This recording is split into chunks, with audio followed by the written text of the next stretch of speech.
Khamenei is not as unpopular a guy as one would think. Okay, there are a lot of people who do truly stand with Khamenei. They didn't just stand with him, or Khomeini rather, back in '79. They still stand with them till this day. And then there's the basic thing that, okay, even if you don't like Khamenei, right? First of all, what exactly do you want? A lot of the people that don't like the current government, they don't necessarily want the current government gone altogether. They want reform. Okay, a lot of these people that protest are reformists. They're not revolutionaries. Two, where's the evidence of there being revolutionaries in general? And then three, even if there was, when foreign countries start bombing you, even when people hate the current government, most people will say, I will still fight for my country against the foreigner, right? So I'm not sure about that, just because I think there are lots of people, especially after what the government is doing to women in Iran right now. that's not Yeah, even the true. uh, no, I'm not sure I agree with that, because Iran, so there's so many people were angry when Iran's government killed Mahsa Amini, just because she didn't cover her hair right. And that really started a movement against, because, some people don't like for women to be treated like that. Some people do, and, but some people, a lot of people went out on the streets and says, we don't want our women treated like that. And, now there is a lot of people who do support that, who do favor treating women like that. And so you're right, there are a lot of people who support the government, but there's a lot of people who are against that government because of, I think a lot of them, and so many mosques have been closed in Iran. 50,000 mosques were closed by the Shiite government because nobody goes to them anymore. And so I think a lot of people are leaving Islam because of they hate the government. But you can't really, it's not a government where you have freedom like in America or in Europe to speak against the government, because you can, um, the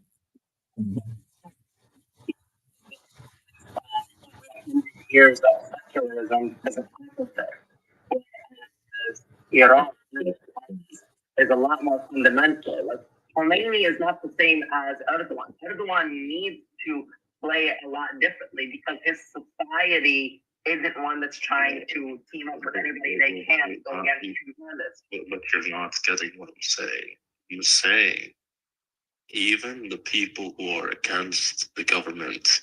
No, I know what you're saying, but there's a lot of people who are begging America to come and set them free. Yeah, I think enough of them do that they support what America's doing. They want to be set free. They want to be set free from this government. They hate the government. Do you have a percentage? Do you have a percentage? Yeah. Do you? What is the percentage? What is the percentage, General? Hey, Nabil, can you let me ask him a question? Hey, Nabil, can you let me?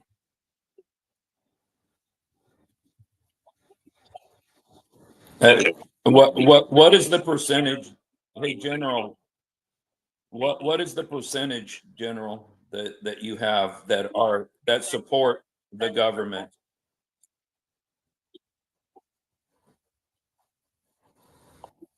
Okay.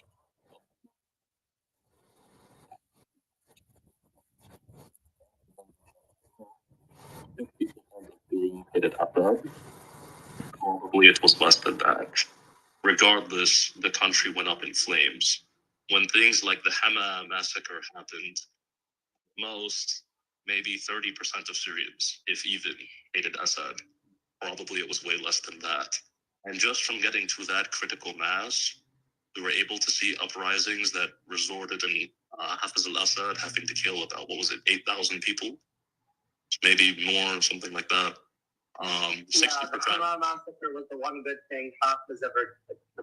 No, I'm not judging. I'm not judging Hama massacre. I'm just talking facts, right? 60%, if even, it was probably less than 60%, saw the country plunged into civil war. As a comparison, Iran is a country of 90 million people. Okay, so this is like 3 times the size of Syria. Well, if, as you said, 60% at a minimum of the country was against Khamenei, but you say it's probably higher, right? Then not only should I see deaths, right, about, in fact, not about, at the same level or higher. What do they do to people that do that, who oppose them? My friend, can you name me the largest massacre that ever occurred in the internally in Iran under Khomeini's government? Me, I can tell you. No, right I know, now. but what happens to the people who do oppose the government there in Iran? Yeah, I'm not disputing they can kill. Okay. You're not answering my question. Yeah, you throw out these oblique questions that have no answer. Okay, that are, because you're trying to defend the government there and defend their policies against women.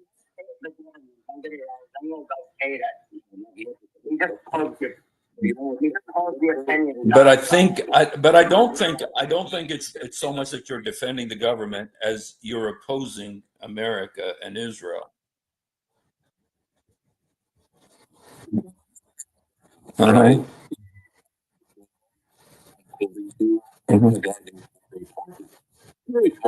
Was a part of the CIA, data analyst at the CIA. In fact, his whole career was shaped on gathering data and studying information on Iran to prepare for the event of regime change. He was literally working toward and spent most of his career, and in fact still supports regime change in Iran. Do you know what the conclusion of his data that was? Which is also regularly used by the CIA, the NSA, MI6, Mossad even. Do you know what this guy concluded? That everybody loved Ayatollah Khomeini, and they want to go back into the dark ages. The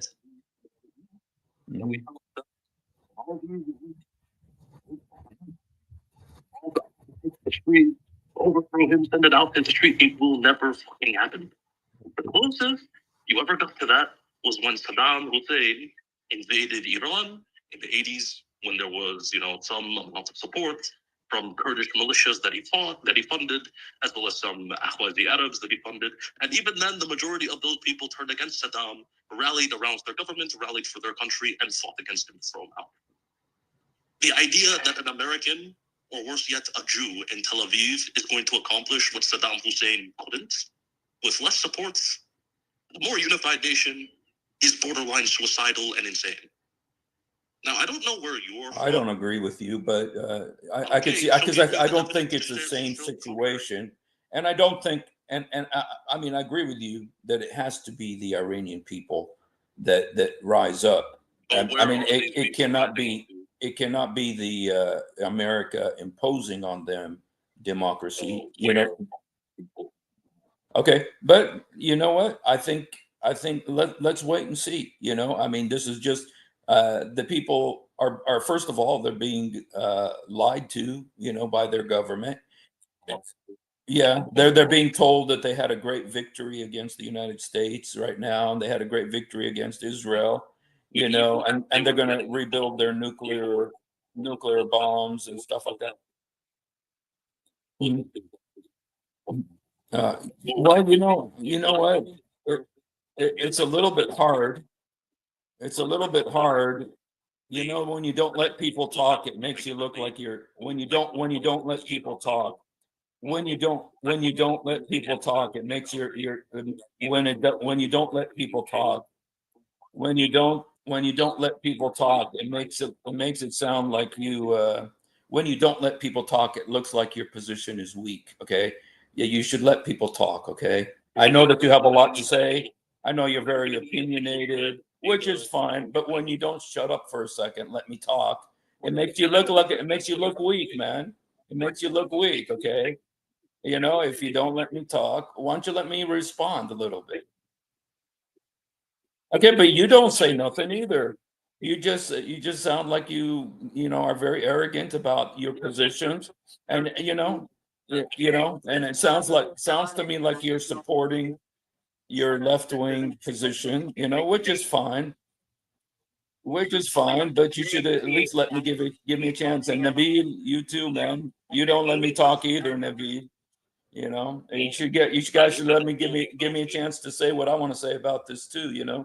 I feel that there is, like in the communist countries after communism fell in Eastern Europe, it was very hard to get the people uh, to acclimate the people to freedom because they've been so used to being, under the boot of communism. And a lot of them preferred to be controlled. They preferred to be under the boot of communism, like the people in Iran are under the boot of Shiite government right now.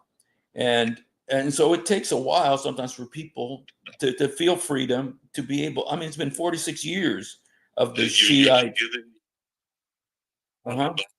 Well, you are too. You are too, man. You are too. You are too, man. You are too, man. You're just adding a few, statistics from your favorite guys there, you know, uh, and yeah. Well, but the thing is those countries aren't the same. It's not the same situation. The Syria situation that you're talking about, there's a lot of strings being pulled in the Syria situation. It wasn't just some natural, Al Qaeda guy came and took over. There's a Russia string being pulled. There was a Russia string being played there. There was an Israel string being played there. Netanyahu was being played. Hezbollah just had their beeper situation. Hezbollah had their beeper situation. Hamas had their devastation. There was a lot of different factors. It's not just so simple like you make it. It wasn't just so simplistic like you're this typical CNN argument. That people hate America and they don't want America. They don't want America's help. You know, yeah. Well, you could just say that. You could just say that, man. Well, the thing is, that's what you said about Syria was a very simplistic explanation. Uh,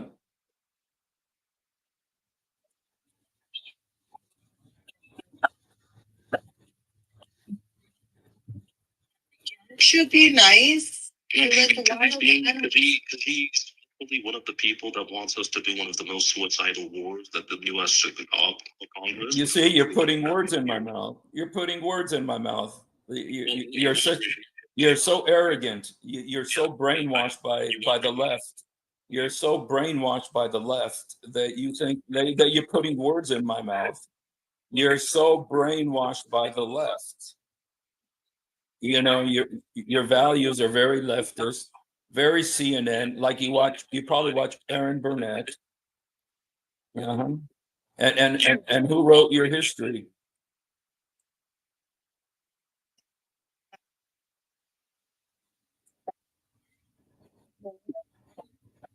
Died and draw in the end. The thing about these people is they usually never stop, but that was Saddam. America really is a bully, and like their response was mediocre at best. So I think they're gonna sit down. I think It's okay. So, bro, your lovely leader, Saddam Hussein, Allah yarhamu, had the fantastic idea. One second. No, we love Saddam here, but your lovely leader had the strategically smart idea of invading. He left. But your lovely leader had the strategically smart idea of invading Iran whilst it was in the midst of internal. People, wait. But here's the funny thing. I agree it was stupid. But he invaded an Iran that had just gone through revolution, was dealing with internal strife, having genuine infighting between the groups. He had Kurdish rebels that he paid that were pro-Iraq, Arab rebels that he paid that were pro-Iraq, and yet when the Iraqi army, Arab. exactly, yeah. But yet when the Iraqi army stormed in, did the Iranians all take to the streets saying, "Oh, Saddam, our savior, liberate us from the Khomeini," or did they turn and fight? Okay. I want to say this here though. That's kind of a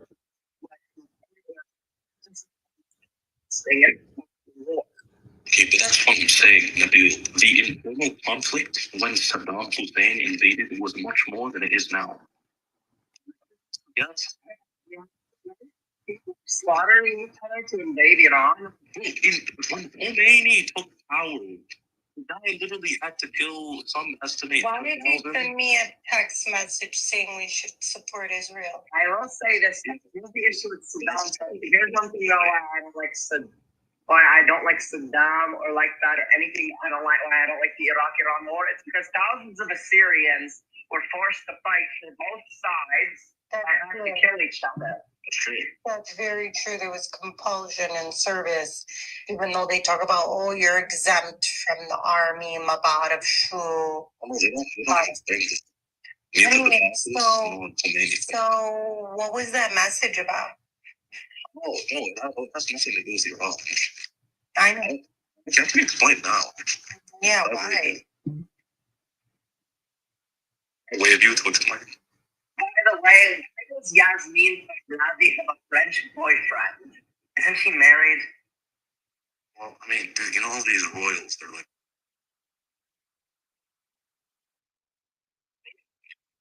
Phil, if you're expecting, again, I'm not a fan of a nice government, but if you're expecting the Pahlavis to take power, you're just living in a dreamland.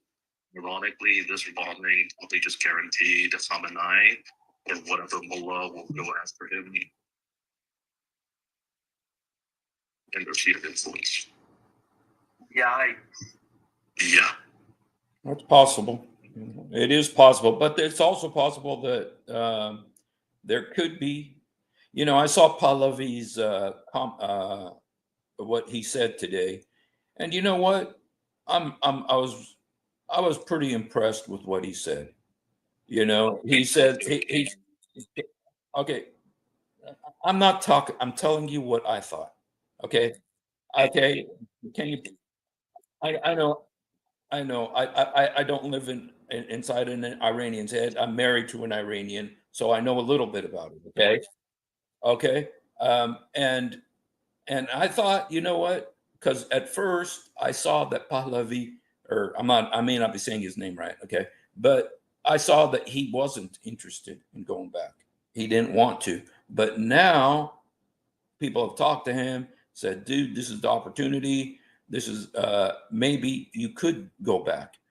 And then I saw what he wrote today, and to be honest, I didn't. Let me see if I could find it. I may be able to find it because you know what? I don't know if it's going to work. I don't know if it's going to sway anybody, but I was impressed by it. You know, and you know, I think that.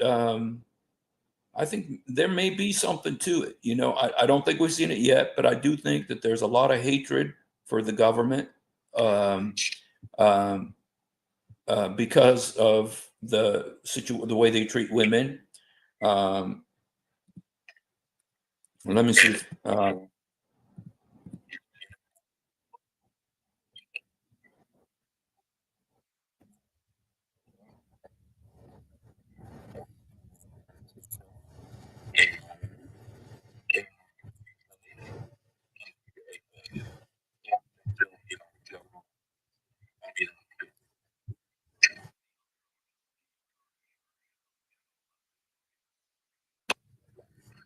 Like to guess what the opinions of both of these groups, as well as every other anti-government group, is of the Pahlavis.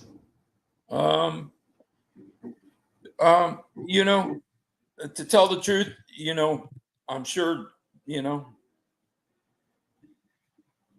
Yeah, they hate the Pahlavis. Uh, They were part of the revolution that overthrew the Pahlavis.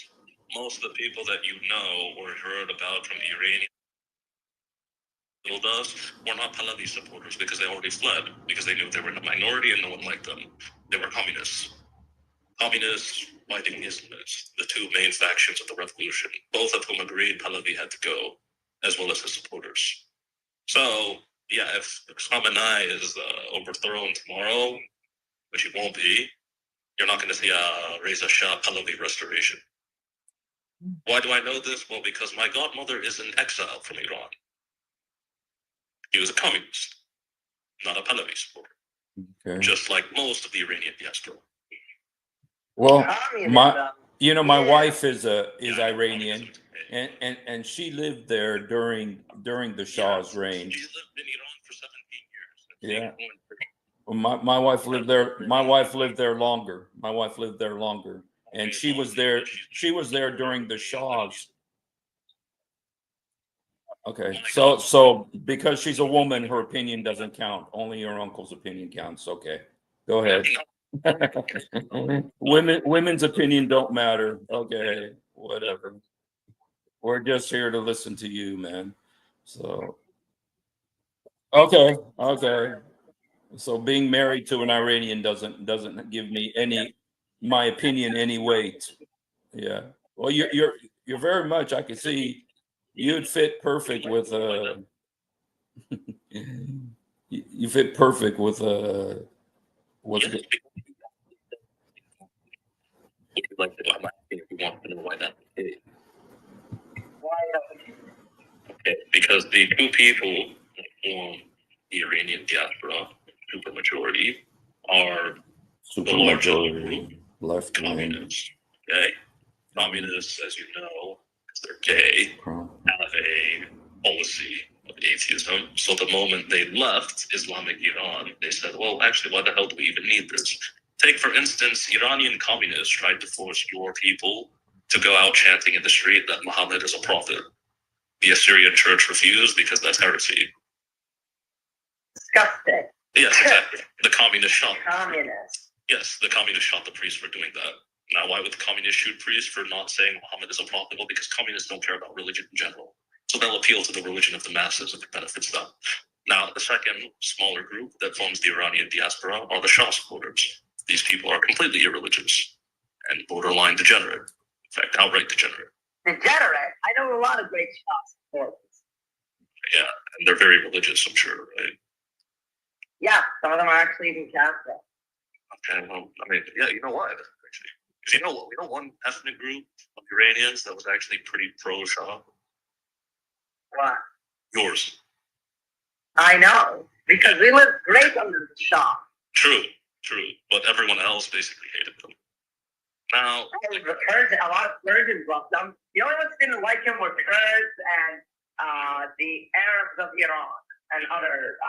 Most Persians hated the Shah. Most Azeris hated the Shah. Most Armenians, most.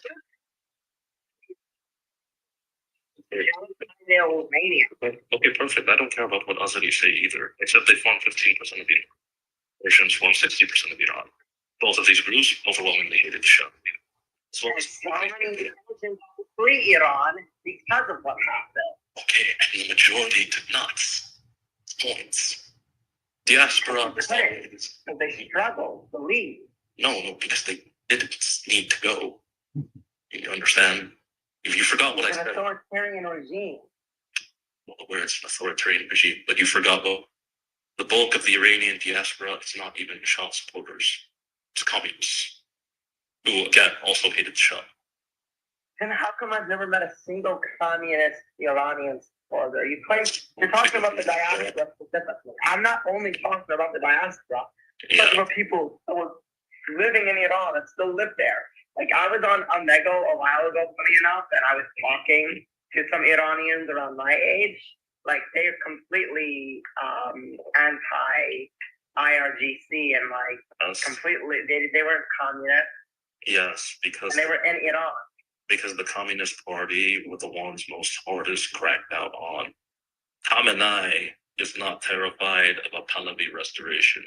He is terrified of a resurrection of groups like the Tudeh Party and its related offshoots, MEK and PJK, which of course are all, Iranian communist groups.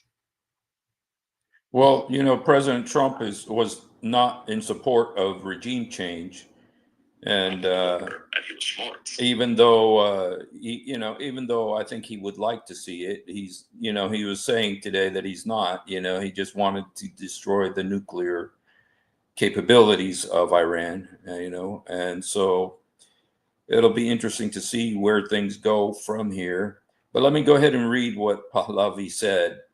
He said, "The military is fractured. The people are united. The foundation of this 46-year tyranny are shaking. This is our Berlin Wall moment.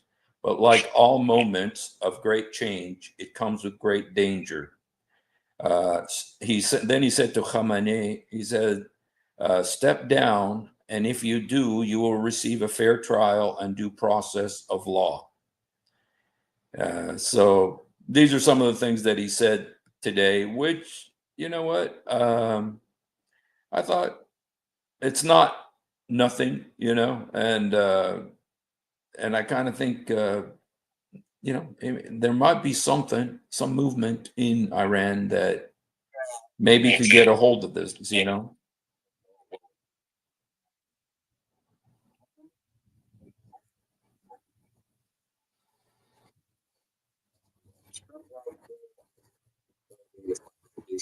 Refuse, and the swiftest and most fierce judgment of God will come upon you and all the corrupt bastards who surround yourself in your belly. In the name of the Father, and of the Son, and of the Holy Spirit. Signed, Don't Father, Son, and Holy Spirit here, okay? Yeah, but don't do that though.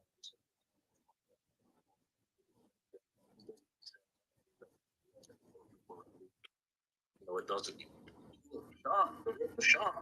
Say whatever he wants.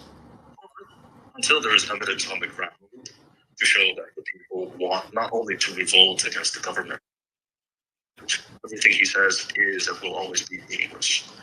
Well, you know what? You got to at least.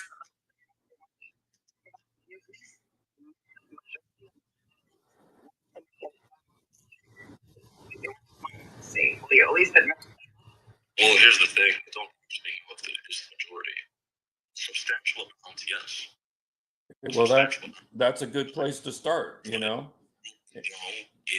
majority. Was a majority not brave enough to do anything about it. It was only when I read this guy, Patrick Martin. Again, I cite him because this is a guy who wants regime change in Iran. To authority, though. I agree to appeal to authority, but what I'm saying is because he studied this extensively, okay, with far more access to information than we have. If someone like him concluded that it's a suicide mission, that's not going to happen. I see the evidence on the ground to support that. Yes, it's a suicide mission. That's not going to happen. Are you in Iran? Okay. We have access to news. You have access, okay, but you're not in Iran because you're saying we see on the ground. I was wondering if you are on the ground. So again, this is why I asked you about stuff. Okay. So when I see 1,000+ Iranians getting dumped down in the street or getting killed or gassed to death, then I'll seriously believe that there's a rebel. But there isn't any. There's something. Well, things are early. Things could change, So I hope they do, I'd love to go there. I'd love to go to Iran. My name is Hussein, which would be very popular over there. So anyway, you guys, I need to go. I just started this room for fun. I was actually wanting to talk about Mamdani and the guy who's running for mayor. We may have another Iran in New York City now, but we didn't really get to that topic because we got sidetracked on Iran, which is very relevant right now. So appreciate you guys coming on. Appreciate your passion for your positions. and I'll try to be better equipped for next time. So have a great day, you guys. Okay, so I kind of feel like I don't know that much. I don't know enough. My only claim to expertise is being married to an Iranian. So, but yeah. Hey, Tiger, God bless you. So anyway, I think I may have lost that but you know what? I don't think I did. You know, like Tiger saying, literally, an elephant is eaten one bite at a time. It really is. We've been surprised by other things, that have happened that we didn't expect would happen, and so after communism fell in Eastern Europe, I mean, a lot of the people were so used to communism and being controlled. So people were so used to the tight control of communism, they didn't know how to handle freedom, and make their own decisions. And, it was difficult at first, but, and so I kind of feel like this is, after being 4 or 6 years under Khomeini and all that, maybe, it's just going to take a little while, to see this change, but I hope there will be a change. So for that, because what I've heard is that Iran really was a really great country before, and but that it kind of went back into the Stone Ages, and except for the nuclear program. So anyway, all right, you guys, thank you for hanging out. God bless you, and please be with us tonight if you can. God bless you. Thanks.